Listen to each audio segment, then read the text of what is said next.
Welcome to It All Boils Down to This, the podcast where father and son take the kitchen table arguments and heated discussions from their home directly to yours. Jim and Jack Boyle will explore the world as only they can. We might even let a few guests join the fun. So sit back, choose a side, watch the water temperature rise, and enjoy stimulating generational conversation about sports and life. Welcome to episode 42 of It All Boils Down to This. I'm your host, Jim Boyle, here along with Jack Boyle. Jack, another really exciting weekend for the Celtic fans and all of us. There was the parade. There was the dissing of one of your good buddies. There's the final episode of the final chapter. Did you see All In? I just wanted to make a mention of that, too. Did you happen to see the final All In about the city, they called it? I was watching that a little bit. Yeah, Pep was in it. I saw Pep was it. Joe Mazzulla comes across really cool, I have to say. For all the pissing and moaning I did about him, I actually started to like the guy more as he's a kook, but he really sounded good on the All In. That's been a great, the Celtic video production people have done a great job with the All In. So I know that you got to watch about 1 million hours of the parade, the interviews, everything else. What stood out to you the most about all that? No, it's been everything. It's been even better than expected. It still hasn't worn off yet. The drafts tonight, all I can think about is the Celtics. It's the Celtics. It's all these teams making moves for the Celtics. The parade was awesome. It was even like everyone was saying, it was like the best parade they've seen in Boston, at least in a while. So it was like a celebration of the city. It was so 08 was there. Tatum and Brown. It's just the perfect guys to do it with. You got your bobbleheads right there. I don't know. It's been better than expected. Everything's been better than expected. And your buddy, it's been worth it. Everything's been worth it. Oh my God, this is what I said. You said people go criticize him or not. Kendrick Perkins actually not criticizing, but then there are still people who will take jabs at whoever. But it's like, who cares anymore? You just send a picture of Tatum holding the trophy. Right. Too many teams all mad. You send him a picture of Jaylen Brown holding the Eastern Conference Finals, the NBA Finals MVP. What's he gonna say? And then Kendrick Perkins. The big problem, he's the biggest baby ever. This has been the best part about winning the championship. He gets banned from the duck boat with 08 duck boat. He's crying about it. Then he's like, well, I wouldn't have won anyway. It's not their job. He's fighting with Scal. Scal's taking shots at him. I'll never criticize Scal again because he's going at Kendrick Perkins. What Kendrick Perkins doesn't, we hate him. He would get booed. We don't want to. He would have gotten booed. I agree. We don't want to boo Paul Pierce. We don't. But we have to boo Kendrick Perkins if he's on that duck boat. And then he's out there yesterday. He's on someone's podcast saying no one's been a bigger advocate for Tatum and Brown than I have. That he's the biggest fool on television, the biggest fool that's ever played, probably for the Celtics. Yeah, I agree. I wouldn't go that. There's a lot of fools that play for the Celtics. Yeah, there's some guys, big drug addicts, Barnes and Sidney Lowe, who played for. You know what he should do if he wants to prove himself to the city, he should serve Big Baby's jail sentence. There you go. Big Baby. I bet you Big Baby would have been on that duck boat if he wasn't in jail. No, he's not in jail yet, but I don't think he can go get drunk on a duck boat. My takeaway: the Red Sox come home. They had this whole Celtic group at Fenway. Yep. And they looked like they had a great time. And I was amazed that Derek White and Joe Mazzulla were both still there for that ninth inning walk-off. So think about this. I think they both grew up Red Sox fans. Mazzulla's from Rhode Island, grew up a Red Sox fan. And I think Derek White, what I've heard is his dad's been a lifelong Red Sox fan. So I think he grew up a Red Sox fan in Colorado. He also, I think, did go to high school with Bobby Dahlbeck, or they went to the same. He did. You're right. So I forgot about that. Those two do have more Red Sox ties than the rest of the team. Right. It's just neat to watch them have fun. I'm sure D. White's dad had a blast at that thing. And then another thing that's been going on, the Brad Stevens media tour he went on yesterday or 2 days ago, that he's been going to bat for Tatum and Brown. Talking about how much they impact the game. You can disrespect all they want. He was switching. He's playing all 5 positions the last 2 series. It's just been great. It won't get better than this. It could actually when they win next year, but it's just it'll never end. This isn't going to end because the best part about this is we know we're coming back next year. Same expectations. So it's like we're going to ride this all the way into and like I said, next year's regular season is going to be so fun. No Porzingis, Brad was saying. That's what it said. It says he's going to miss the start in May. It says May missed the start of the season. I'm happy with that. I would rather him play 40 games than play 70 games. You know what I mean? Right. As long as he's ready to go. It's a matter now. They did a good job all year of managing his minutes as well. And they were perfect with him. They were perfect with him. The time he got hurt was in the playoffs, the third game. But like I said, all our listeners out there, I would recommend it. It's called All In. I think FanDuel sponsored it. It's on YouTube. It was real. I've only seen the last 2, which one about the families, and this one they called it the city, and just They open up with some Bill Russell quotes, Cedric Maxwell's. It's just amazing and then at the end, they show guys who've been here before, who were part of this process of getting to this team, which include a nice shot of your boy Marcus Smart, and even Isaiah Thomas got not a shout out, but they did a really nice job with it. When people do good video work, I like to shout them out. They did a great job. So as we wrap up, real quick, no, can you remember a time I was thinking in Boston history where there's been like forget they have two guys where they have at least one guy who's like this accomplished at the age of 27 or younger. Like how many? Like I guess like it's different with like a baseball player because you can't like a Mookie Betts stuff like that. You can't do it like that. But like Brady, maybe like that's the last one. Like who? Well, Brady was two guys who if I'm not gonna say died, if they were done today, they're legend like top A-level Boston tier sport legends. If they retired today and they're only 27, 28 years old, what are their like comparisons in this city's history where they are right now, and how much left they could do? How much they of them? It's like Bird in 81. How much go back to the early 70s Bruins, Bobby Orr and Phil Esposito. That's a good one. Yeah. How young were they when they won their first one? Oh boy, Bobby Orr was like 16 when he was like 20 years old. 20. And hockey's like that, where like McDavid last night's been in the league forever. He's probably younger than Tatum. Correct. Do you think? Nah. Oh, who do you think's older, Tatum or McDavid?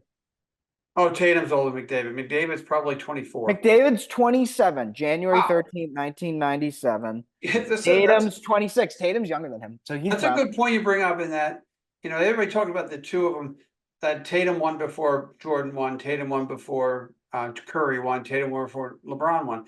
We always forget how young these guys are. And I agree. That's the thing. I don't care about the rest of the cities. I'm just talking about Boston. Like, what is it? There's not been guys like this often.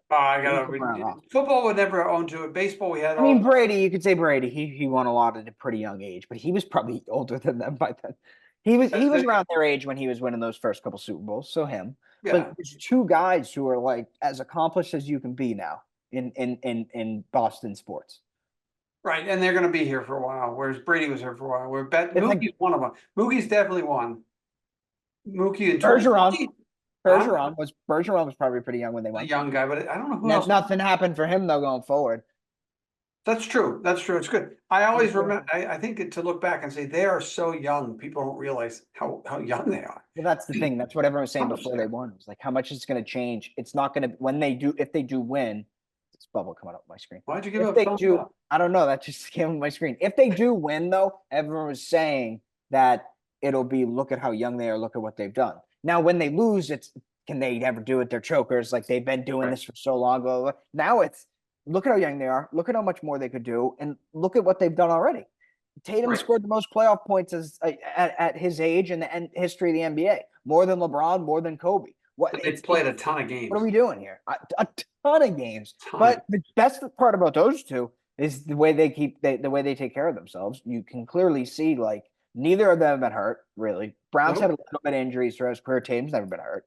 They're going to be good with them next year too. You watch because they played so many extra games this year. They'll manage their minutes early, and I think going to the Olympics too, Tatum and Holiday. Holiday's one of those guys who like can you like just tweak your hamstring in preseason. You don't want to you don't want to have all these guys hurt, but can Holiday miss a couple? Can Holiday take like a couple months off? I still think the drive has to be to be the best record still. Because home court advantage is always nice to have. But the thing that we've seen is don't have to be 14 games even missing a player, they're still even missing one of their top guys. Right. One of their as long as Brown and Tatum, Brown and Tatum are gonna try and play every game like they always do. They'll play their normal thing because they're so young. But what we've seen is even without their like one of their third best player, you could say they still went 16-3 in the playoffs. Right. So they can afford to like take their time and Cornette plays or not Cornette, whoever they have who plays more minutes. It'll be interesting. And then 25-30 minutes, in the postmortem of this team, they had like the best record by like 8 or 10 games. They roll through the playoffs. It doesn't always happen that the best team actually wins the title. Yeah, they proved a lot of doubters wrong. So it's been fun, as Bill Belichick goes on to 2024-25. And the last thing before we move on, how you said the best team doesn't always win. What does happen though, you do have to take regular season serious because I heard this stat of the last 13 NBA seasons, 12 of the winners have come from the top 4 records in the NBA.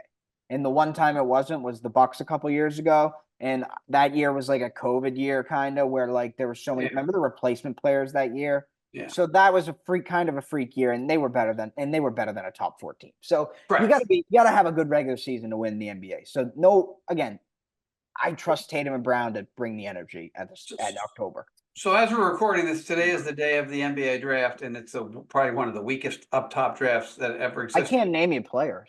And then, the Klingon. That doesn't count.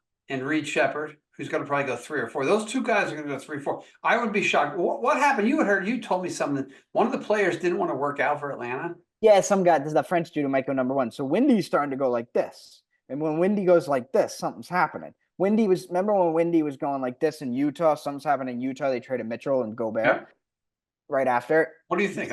He's going like this, talking about the Rockets and Kevin Durant. And what I heard that today too. What the Rockets do with the 3rd pick tonight determines like the future of the NBA. They had Durant's on their radar, I think, because they have a ton of 1st-round picks. But again, the draft, say Celtics by trade, that leads me to what just happened earlier this morning. What? Durant thing. Durant, if he goes to the Rockets, that would be his 5th team. Is he who's played on more teams that's a better player all time than him? Is there anyone? I'm trying to think. Nobody. Shaq only played on like 3 teams, though. Really. So, but if you can't count. Shaq came to Boston. Celtics, Cavs, Magic, Lakers. Magic. Yeah, that's 5. more. That's more. 6. It's at least 6. And he fooled around late in his career. That's true.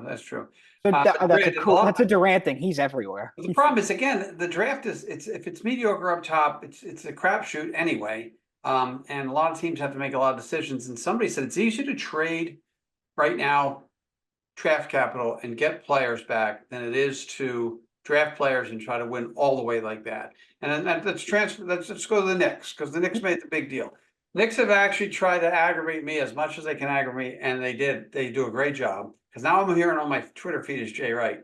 They decided to go after the 4th member of the Villanova national team. So they picked up Bridges, who's a pretty good player. And again, you make the point really well, is they're trying to build a team to beat the Celtics. It's really simple. They have to have long 3-and-Ds or long guys who can get out and defend.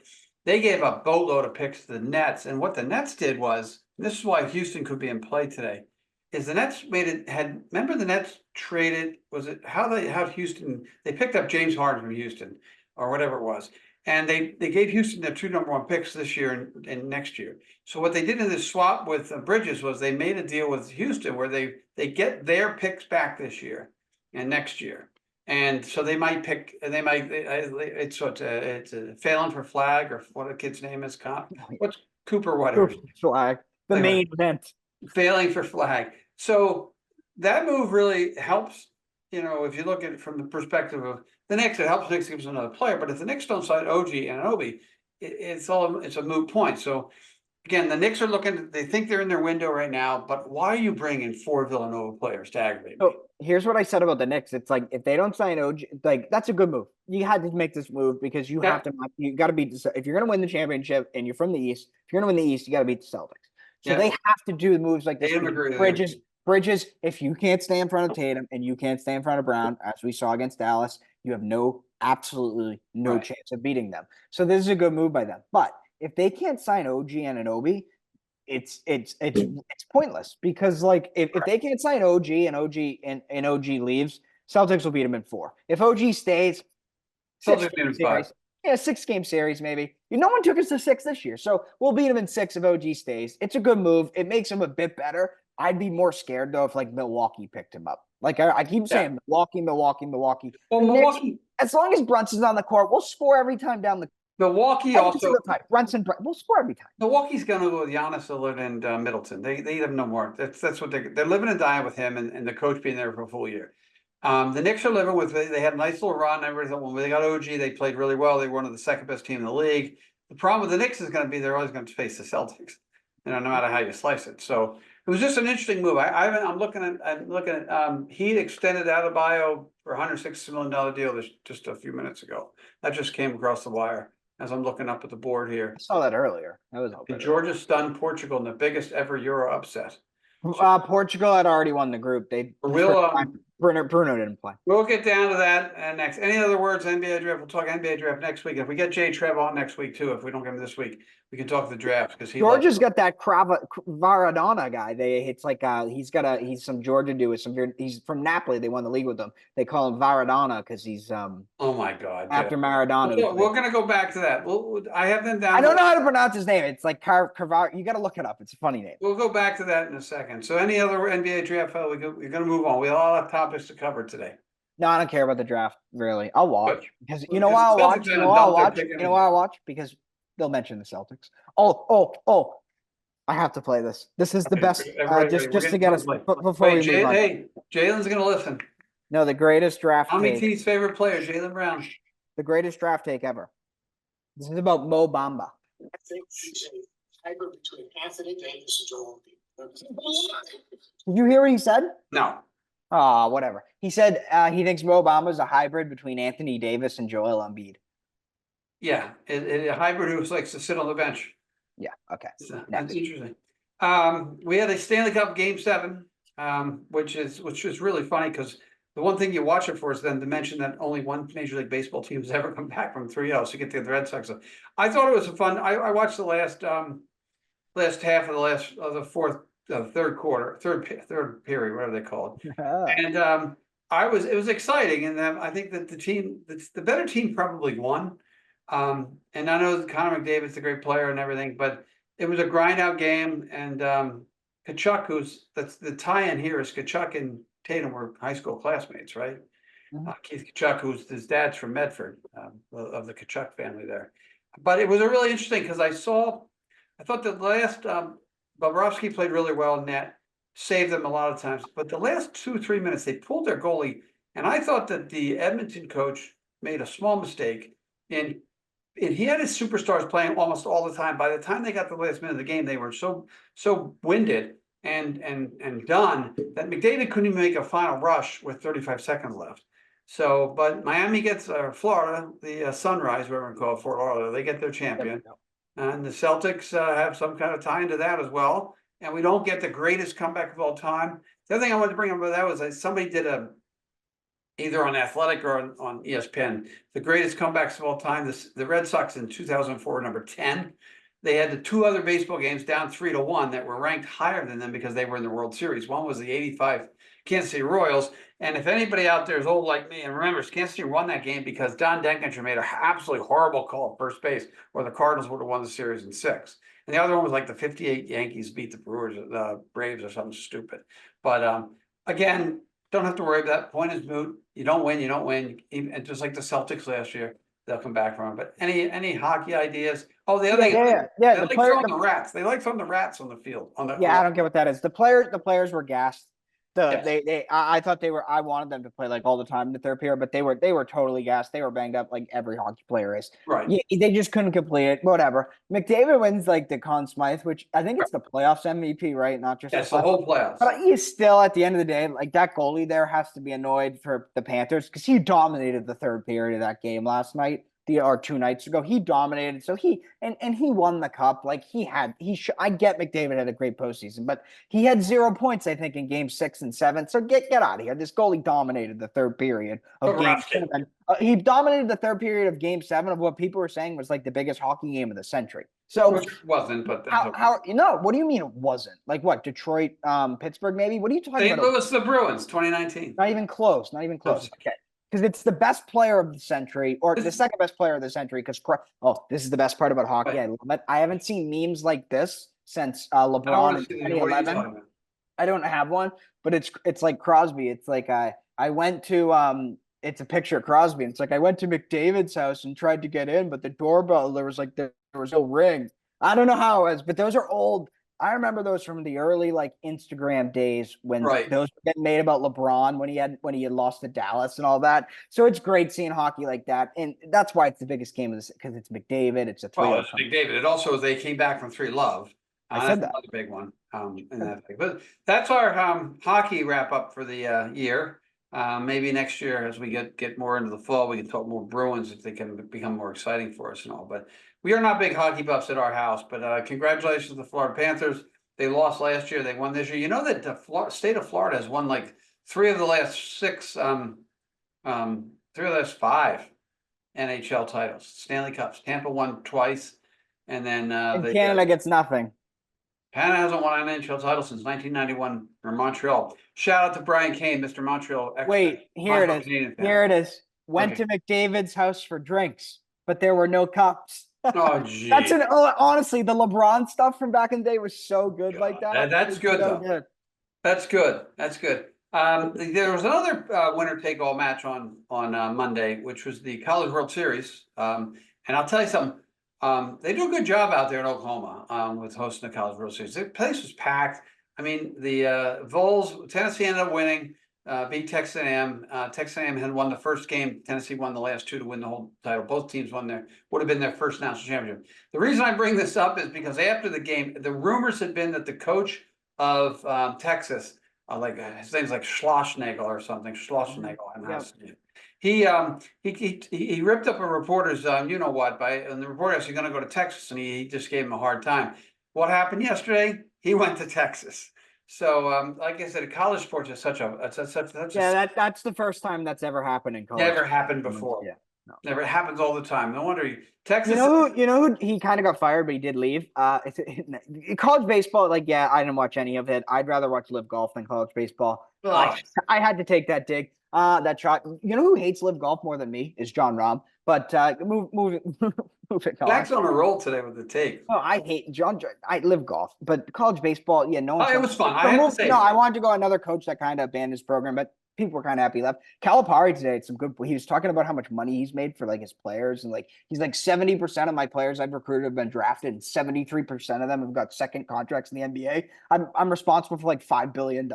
That's is a pretty good. Honestly, if you go to some family's house and you pitch that to them, that's a pretty good recruiting pitch. That's true. That's true. Nobody has that, so good for Cal. I like Cal. So the college, I enjoyed those games. It's fun. It's neat to watch. In college baseball, the most important thing is how many pitches the pitcher throws, because these managers or coaches, whatever you want to call them, these guys are throwing a zillion pitches and they're just blowing out arms because they don't care about the $1 million the guy could win. Whereas Coach Cal, nice way, that's a good segue. Coach Cal made his guys money. I think these college baseball coaches lose their guys money because how many pitches he threw? He threw 120 pitches and came back the next night to 50. What the hell's wrong with these guys? Brain dead. Well, Skeens can do it and dominate the MLB. Yeah, and we're getting more IL spots in our fantasy league next year, so it's going to be very easy when he just gets inevitable. More IL. We're not getting more IL spots. We are. You guys are scared of him. You guys are scared that I'm the best player in the history of fantasy. As we transition to MLB, we always have to who you have. I think Skeens has potential one of the most lethal keeper fantasy players that's ever best player in fantasy history is Johnny. Yeah, I understand that, but if he never comes back healthy, Skeens could dominate the league for 10 years. We're going to switch up to MLB. The Sox, I know you're not liking them because you pissed off the owner, but you got to give the guys credit. Alex Core's done a really good job with them, handling the bullpen pretty well. The young guys are playing maybe over their heads. And they still had a lot of holes in their lineup, but Rafi Devers is starting to hit. Durant's playing great. They'll get Cassius back, and they got 3 or 4 guys. Who are their top 5 players right now? Who have had the best top 5 players? Oh. Rafi Devers. Never trashed on him. Tanner Houck. Never trashed on him. I never thought he'd be any good. I've never said anything. I've always thought he'd be a Pete. I thought at best though he'd be a long reliever. Jared Duran. But I never I always thought he was Jared Duran. Last year, when you asked me players I want to watch next year, I said I won't answer. But then I did answer, and I said he was one of them. Never trashed on him. Next, Tristan Cassis has been hurt. I like him. I picked him in fantasy. I've had him on my IL for 2 months. I trust him that much. And I think the next one, next is either you can say Abreu. I don't like. Or the O'Neill. Is that O'Neill? I don't like him. So, but the top 3 guys. I love Raphael. I've never said a bad word about them. So but you say bad words. You say bad words about the management, not about anybody else. Yeah, and the team. Alex Cora, I'm telling you right now. Willie Abreu, I don't like. Alex Cora, manager of the year. He's good. Done a great job handling his bullpen. Actually, you know who else has been really good for him? And I hate to say this is Kenley Jansen. Kenley Jansen's been good. Crashed on him. But you know what he does? They don't need him in reality. Wait. Before we do this, he'll at some point this season he's going to let them down. He will. They all do. All close. Right. That no. I'll write it down right now. Mariano Rivera, how many times did he let the Yankees down? Like at least once. Even in the 04. World Series, for Christ's sakes. Yeah, he didn't let them down that year though. Like he is going to let them down in a way that will ruin the season. First of all, Kenley Jansen, Mariano Rivera. Yeah, but you said all closers do it. Like even Craig Kimbrell didn't even do it in 2018. He tried to. He's going to ruin the season. He will. Whatever. I'm saying he's another player that's good. Connor Wong's played really well. You didn't bitch about him, did you? I don't complain about him. He's just useless. Like at the end of the day, he's good. But they got rid of the biggest thing that's in 30 years. Get rid of Verdugo. In 30, I've been thinking so much about Tatum and Brown. Like 30 years from now, what am I going to think? Tatum and Brown or Connor Wong? Like okay, 30 years ago was 1994, 95, right? That's like a wasteland in this town for sports. Big time wasteland. The Red Sox were terrible. You know why? When I showed up, everything turned. But the Red Sox in 94, 95 had Clemens, had Mo Vaughn, had John Valentin. Yeah, and who was their catcher? Who was their catcher? Tony Pena. And how much do you think about him? I haven't thought about it until I mentioned him. Yeah, and Roger Clemens. How much do you think about Roger Clemens? You I think about Clemens a lot more though. About 25 times, 25, 30 times a year. You'll be thinking about but how many times that worked perfectly. That worked perfectly that the useless catcher had a good season. Again. That worked perfect. Recency bias. I mean, that worked so perfect, it's crazy. What did? That the fact that you hadn't thought about the catcher in 30 years, just like I won't think about Tatum. 30 years from now, when I'm 92, and I ask you on our podcast, episode number 6,000, I said, are you thinking about Luke Cornett? You won't even remember Luke Cornett. But I never said I was thinking. Whatever, forget it. The catcher. Should we talk about something? I don't know how you don't understand what just happened there. That was perfect. I mean, it was perfect. Oh, whatever. Well, you'll watch it back. It's perfect. Who thinks about the catcher? I know Tony Pena. I don't think about that team. That team was. I'm just saying. That was a strike year, by the way. My whole point was proved by that. What was your point? My point was, do I really have time to care about Connor Wong when like Tatum and Brown are up here winning championships? Like 30 years from now, I'm going to be thinking about Tatum and Brown and the Celtics here, not about Connor Wong's 2024 season. Well, and then you're like 30 years ago, the Red Sox had a decent season. Roger Clemens. Yeah, that's great. But who's 20 years ago? I haven't thought about him in 30 years. 20 years ago. Forget it. Yeah. 20 years ago, the Red Sox won the World Series. Can we talk about soccer, please? All right, now because I'm a nice dad and Jack's been a pain in the ass today to me, trying to make fun of my 20, 30 years ago deal. I will let him talk about, we have the Euros and Copa America going on now. I will give shout out to the U.S. team who won their first game against the probably crappy Bolivia team. I think they play tomorrow night, which is Thursday. Mexico and Brazil don't look so hot, so the Americans have a chance to make some noise. Brazil stink. We're gonna go. We know that the biggest upset ever was Georgia stunning Portugal in the Euros today. Not an upset. Oh, let's talk about. Let's actually start with Brazil. So Brazil, Ronaldo came out. No, Ronaldo, their striker from Brazil, not Cristiano Ronaldo. He came out today and said he can't even watch soccer anymore. It's so boring, and he'd rather watch 5 hours of tennis. Ronaldinho a few weeks ago said he hates the Brazilian national team because they're not entertaining anymore. And then he ended up apologizing for that. Wayne Rooney today blamed Pep for making football boring. So it's people are mad. Brazil suck. Argentina is going to run away with that. Romero and Lisandro Martinez. I've talked about Lisandro Martinez on this podcast before. Absolutely fantastic player. That's the best center back pairing in the world right now. Maybe even in any club football team, right? They're just perfect together. I told you they're lunatics, both of them. They're remarkable footballers when they can keep their heads on. So Argentina is going to win that tournament. The USA, I didn't watch their game. Pulisic, that goal was phenomenal. Yeah. I saw him score a goal kind of like that when I went to the game down at the UConn's field. He's a player. They played Germany and they played a good. That Germany team's pretty good. They beat him 3-1, but that Germany team could win the Euros, right?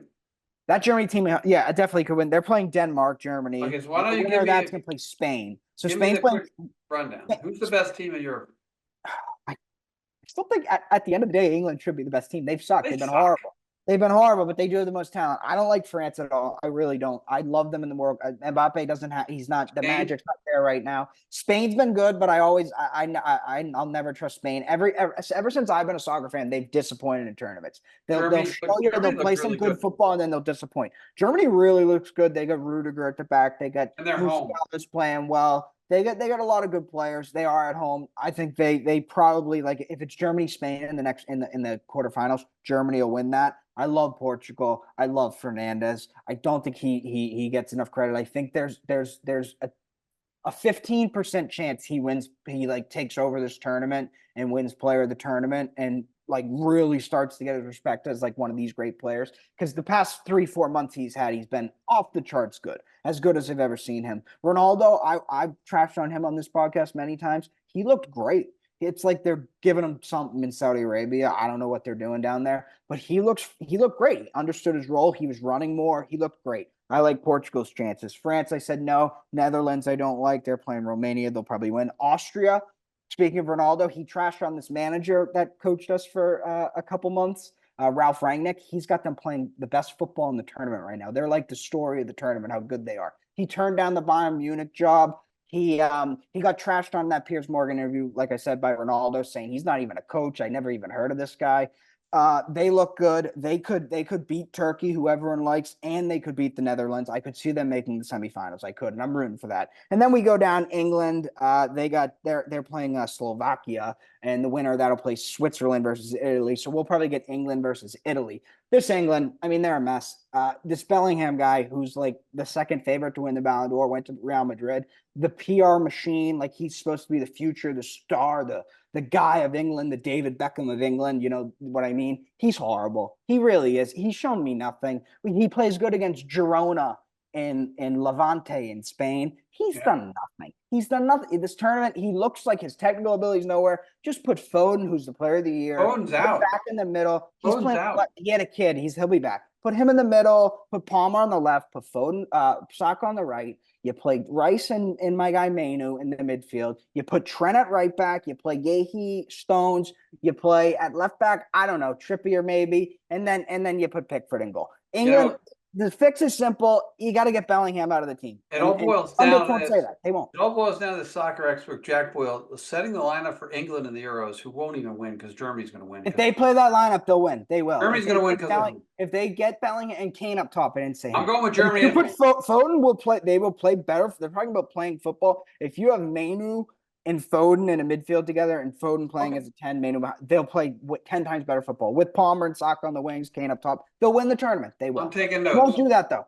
The thing is, Bellingham will play every game. He'll play every minute. I'm taking notes. I'm going with Germany to win the Euros and Argentina to win the Copa. States make it to the semifinal round and lose a stupid game. I'll go Portugal and Argentina. Argentina, good. That'd be cool. Ronaldo and Messi both winning. That'd be funny as heck. And both of them playing in retirement leagues. And again, Messi still is he still could play at He got hurt though, right? Yeah, that's the thing. He probably couldn't play a full season, but he can still play. He's still, at the end of the day, he's probably a top 5 at his top level. He's a top 5 player in the world. Ronaldo's just a role player, and it seems like Ronaldo's a little older than he is, though, right? He's three years older. Right. Messi's always going to be like that. That's the Euros. That's the Euros. Welcome to Wrexham is back on FX. Mom and I have to watch that. The Bears back on. We've got a lot to watch. Their schedule came out. I don't know who they're playing. Yeah, this doesn't matter. I went on that was a 4-minute presentation about. That's unbelievable. You wasted a lot of time there talking about Euros. All our listeners are gonna text me and say, "Yo, what are you doing in there?" Kevin will listen to the soccer. That's true. Kevin will like the soccer stuff. I assume we're not gonna get J Trev today, right? No. We'll get him. We'll get a special edition J Trev. I've got an idea. I don't know. We get it. We can't just do. We got to get J Trev and Tommy T and start drafting people. Yeah, that's what I want to do. The Alex Morgan and Joey T, who met Paul Pierce. Please, not 3 Trevisanis. Joey T met Paul Pierce though. He met. Are we gonna have to get Joe Boyle on then? So Joey T texts his family chat. Joey T met who? Pierce. Paul Pierce. Or they drinking? He I think it was at I don't know if it was at Encore, but he met Paul Pierce and Tommy T and he texts in his family chat I just met Paul Pierce. You expect this crazy reaction. Tommy T responds with Larry Bird stats. Yeah. It's the funniest text. Tommy, we can't wait. You know, we got to schedule that. We can do that as it's 43 is going to definitely be a Celtic draft or an NBA draft. We got to get all those guys together. I mean, that's a great idea. Yeah. Told him he's number 7 on my all-time Celtics list, and he contributed to the title with the trade to the Nets 10 years ago. He started laughing, and then Tommy T responds, he's talking about the night he fought Dr. J. Bird had 44 at the time he got ejected. Story told Dr. J should retire. Bird, Russell, 1 and 2. Well, Bird That's Russell, his response to the Paul Pierce thing. He goes, Bird and Russell are 1 and 2. Bird Russell gonna be 1 and 2. Paul Pierce. But he doesn't understand sometimes. He's crazy. You know what? We'll get him. We're going to do that. We're going to do that in the next couple of weeks. The other thing is, anybody listening out there wants to be a guest. We're going to open the phone lines this summer because we have a lot of time summer with everything calms down except for baseball and the Olympics. Paris Olympics are coming up. We can do that. Your best friend Lyles is going to the Olympics. Oh, Noah Lyles. No, we'll wait for him. Your non-best friend Alex Morgan's not going to the Olympics. The era is over. Yeah, Emma Hayes, who I talked about again on this podcast, she's building for this World Cup coming up. I'm telling you, the Olympics matter a little bit, but she don't. Alex Morgan's not in her plans. She's not in her plans. Why would she be? She's looking. No, that's no disrespect to Alex Morgan. He's one of the best U.S. soccer players ever. And I think Alex Morgan handled it very well. Oh, I didn't see how she handled it. She tweeted out. She hoped that she go team, and she knows. I mean, you got to move on. You have to. You have to understand that, especially since they lost in the World Cup pretty badly. Like they didn't. They was like what, the round of 16. They choked. Right, 16. I think they finished second in the group, and that's why they were in that spot. I think it's over. One thing we'll do as the Olympics get closer and closer, we'll do some Paris Olympic predictions. So if there's anybody out there who wants to predict, does the basketball team win? Does the girls' basketball team win without Caitlin Clark? Does Jack's best friend Noah Lyles win? Swimming, does Katie Ledecky continue to dominate swimming? So there's a lot of Paris Olympics to talk about. The most important thing is the women's gymnastics, because that'll get the best ratings of anything. That and some of the the most important thing, and we'll preview it, is Noah Lyles losing and the USA basketball team winning. And I know those guys in the USA basketball team will take shots at him. They're will. World champs then. Is Kevin? I think Kevin Durant might be on the team. Kevin Durant, I know and Devin Booker, I think, is on the team. I know both of them. I remember when he made that comment, they responded to him. He is. I think there. So if he loses and they win, they will take shots at him. But if he wins, he's got the ego the size of a. That's the one look thing at the basketball. By the way, basketball is going to be bigger in the Olympics now because look at the teams. Yeah, Canada's got a team. France has there are teams now. But Jack, the marquee event of all Olympics. I get that. 100-yard dash. Okay, he's even a better 200-yard guy than 100-yard. So I can't wait to watch him lose. Okay, here you go. Trivia question: who's the last? If he loses, it's a choke. Who's the last American to win a 100-yard dash in Olympics? Oh. Carl Lewis. I feel like Carl Lewis. Shout out Danny. We got to nothing. We got to You lost your train of thought. Yeah, I was going to say something. No, forget it. Carl Lewis, what? He won the. He sang a terrible national anthem. That's for damn sure. Well, not as good as Flavor Flav. I played that on this podcast. Remember that? We did that. I got nothing else to talk about. We got zapped for that one a little bit. Do you have anything else? Like I said, that's really a Paris Olympics. I just want to ask the question: better all-time Celtic? We'll throw this one out there: JoJo White or Rajon Rondo?